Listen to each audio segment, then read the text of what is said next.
بسم الله الرحمن الرحیم. د حضرت لقمان حکیم صاحب نوم تاسو اوریدلی دی. دی په یو جنگ کې گرفتار شو، په ملک کې جنگ وشو او دی پکې گرفتار شو او په قیدیانو کې راغی. یو امیر او مالدار تاجرو هغه دی په پیسو باندې واغسته، د هغه غلام شو، د هغه نوکر شو. چونکې دی خو د شکل و صورت نه ښکلی او مزیدار نه و، دغه امیر او دغه بادشاه چې کوم و د سره نور غلامان هم و. تک نورو نوکرانو غلامانو به همیشه د لقمان صاحب مذاق اڑاو، بیجا تکلیفونه به ورته وررسول، سیوایي کارونه به پې کول. خو لقمان حکیم خو د حکمت خزانه وه، چرته د ژبې نه شکایت نو وباسلې، بس خپل کار سره بیکار ساته. اگر چې په ظاهره تورو بدرنګو خو باطن صفاو او د عقل نه ډکو. داسې کار شو د دې بادشاه باغات و باغونه، نو دا نوکران او غلامان دی به ولیږل چې ورشئ د باغونو نه میوې راشو کوئ، به یې راشو کولې، خلک خرڅوي بیا ځان له. نو دی نوکرانو غلامانو به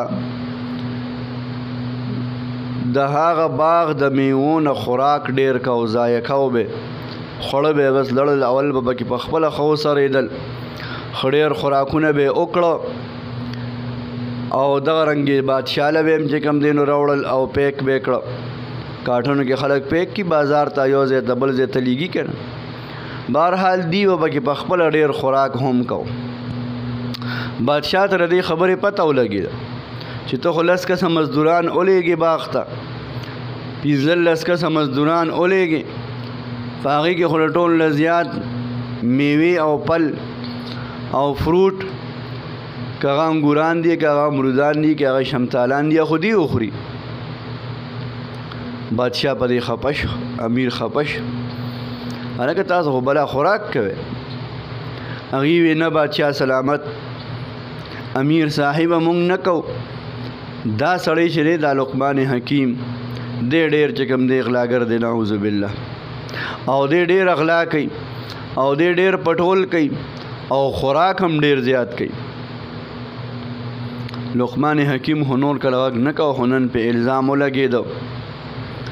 نو امیر او بادشاه ته وایي حضرت داسې نه ده، اوس په دې ساعت مونږ د باغ نه رالو، ما ستا د باغ میوه سکلې هم نه ده او د دې خېټې ډکې دي، او که یقین نه کوې نو یو امتحان را باندې وکړه. داسې کار وکړه په دې ټولو باندې ګرمې اوبه وڅښوه. سړی خو حکیم و، حکیم پته و ورته، په دې ټولو باندې ګرمې اوبه وڅښوه او بیا په اس باندې تاسو کښېنئ ای بادشاه او ای امیر صاحب، او دی ته ووایه سره زما مونږ ټول به ستا اس سره منډه وهو، تر ډېر ځای پورې ته په اس باندې سور یو، مونږ به سره پیاده منډه وخو، بیا ګوره چې څه کېږي. باچا وی ټیک د امتحان به وکړم. ټولو ګرمې اوبه وڅښلې سره د لقمان حکیم صاحب. بادشاه راووته، په اس باندې کېناسته. دغه نوکران 15 چې په دغه ټیم یې باغ ته لیږلي او کار یې کړی و، هغې ته یې ویې را منډې کړې. هغې منډې والې، بادشاه منډې والې، منډې حتی چې کسان ستړي شو الټی پې ولګېد.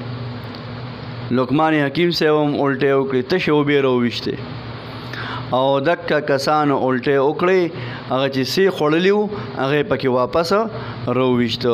لقمان حکیم صاحب وی تاسو ته مې نه وي باچا سلامت چې غلا په اصل کې په دې کې ده، خو په ما یې راړئ.